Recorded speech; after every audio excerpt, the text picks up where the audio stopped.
Okay, hi guys, video thar nang galo le leta tun video tur hi hemi color theory chum na khania chon tun color theory kan topic tur hi consultation no counseling te pon kan color consultation hi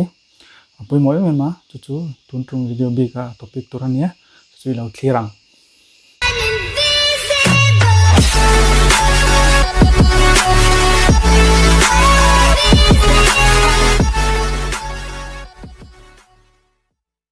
consultation hian chisang sang om ta tenan treatment consultation te haircut consultation te ma chon color consultation bi kha lo senga chon apoi mo em na chu hei example tenan ilo dam lo ta chon dam lo serious ta ni chon dam do ina te poi kala doctor ron ta ni doctor khan consultation kha lo ti sang don ta cheni engkim history long long te kha te ha azon vek chenga khatiang chi kham hair stylist hian consultation hi ngai poi mo turania eng po ti la haircut te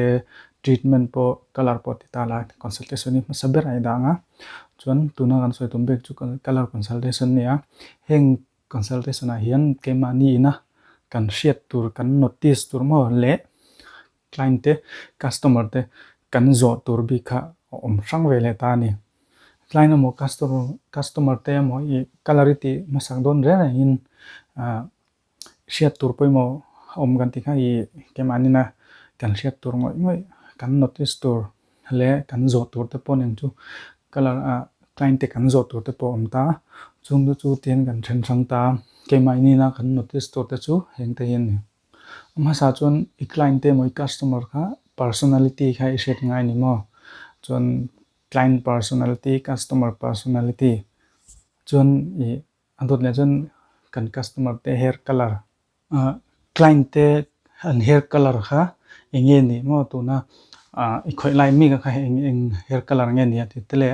chon kan client customer te an skin tone ka set nga ya chumi zo an eye color hemi an mit no te rong mo khami khai set ngai boka chumi zo an hair quality hemi an hair i a draw view am strong am a bung ma am de strength de khamo hair quality ti kha i set nga ya chumi zo an hair texture kan di chun hei samngil kir khani ma ya wave tle ma koi do te kha enge ni mo angil nge kir nge ti hai set ngai boka chun henga u kal soi ho jong hi nang mai na i notice tura i set tur i thinlunga i von tlat tur ani mo i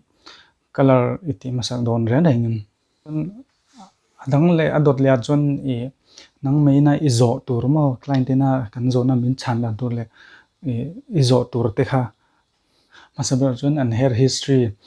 i amain engen in color ngen lo man mo box color te niam hena te niam garnier te engi ama koi color nge eng color ngen man mo treated hair aniam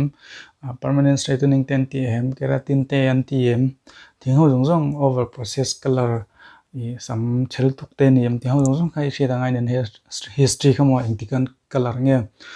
thamasan color nge nia tharuk nuan color nge tete kum khat ani to tete khang ho jong an color ti ta kum khan vel ni to tete khang jong kan hair history kha isia da ngai ni chun adut le chun kan customer te kha profession nge sia da ngai ni mo engmi nge ni a eng na thong nge ni tete englam pang nge an te thin ti ho jong khai sia da ngai ni chun chum jo jong client requirement kan ta eng color nge an mo engen mo eng rong ngen mo kha isia da ngai le a chun adot le chun izole tu chu I allergic te ne am color a hian hei chemical om ta ammonia free te ma te ho kha allergy an ne am te he da nga ya client customer kha pregnant rai no em rai em ti te kha she da nga ni pregnant a hian color he kan ti thei lawa eng treatment ma kan ti thei lawa chana keratin te permanent straightening te color te pregnant lady hei rai pur mo ate khan le rai no ate pukhan engma kan ti thailo ni kha ti lo tur ani mo chun andot la chun I customer te an skill le an scalp le an hair condition khai sia ta ngai ni I an skin condition an hair condition kimi an luvuna hian infection te om pil ti te an dandruff te om mo tiang hai pil te om thin hi bol ang tek tiang chi te tengte kha om an hair condition nge an scalp condition nge ni te kha isia ta poi mo em mani zo ngai ni khang khmo chun heng ho hi nita I cái mà nina kan notice tur le kan share tur le kan zo tur te chu nita chun adang poi mo le chu colority don rengin I masain glossy bun nge bokanga chumi zo client datan cutting sheet adum nge ha I shentir ngai vuanga heta chuan chumi zo earring cap kan dita hemi an beng khunang chi tero teng chi shower cap ang deuh ha earring cap om le da teng ha man nge I watir nge nga ya colority don ngin professional takini ti nga ni mo ti buak noi te ti luan ten taksa mo an kor ati kai nu te color kami professional lo lutuka han apply vel khati lo tur nia professional takina nang mai ti nga ya ti buak te khati lo tur ni ti kai noi te mo chun colority don ngin a mixing ratio shet tur khan hemi weight scale kan dita book tur ani mo kami color lakzat ki developer le color lakzat kha book thlap tur ni a mixing ratio ha chun I mix proper de ma I mix khan chun a result po perfectly in 100% in alang chiang the don ani kami weight scale ai ti thlap chun a ratio dik thlap ai I book thlap chun a result po 100% don ani ha poi mo lu to chun shet tur poi mo le chu color ti zwa hian I customer te han an home care tur kha I suggest nge nga ni te na color an dita color protection shampoo le mask conditioner khai ti nge ta color safe shampoo mo kha an man chun long lasting anga adai renga athar bokang khami rong khamo chun ron lang moi tel bokanga khami color protection shampoo le mask conditioner kha I suggest nge dur nia kha man nge dur long lasting boka chun colority don rengin I wet hair ti lo tur ni hei sam hu hian color ti lo tur nia a hu ni pon hair wash sa in atang rong kal ni pon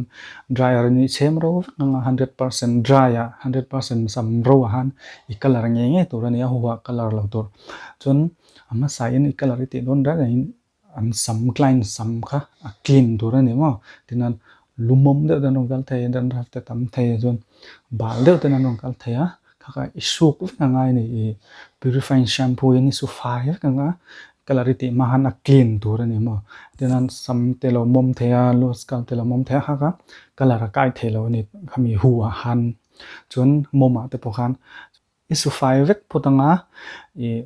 hair wash section a purifying shampoo ngatin fai tagini sunga chun color kha I tan the don ani chun kha jong khan ita se hemi color theory big consultation topic kha chu in log pui ka ringa in log pui ni chun khong ai takin like subscribe le share kam le te sakola chun video danga kanin mule theu nun nia bye bye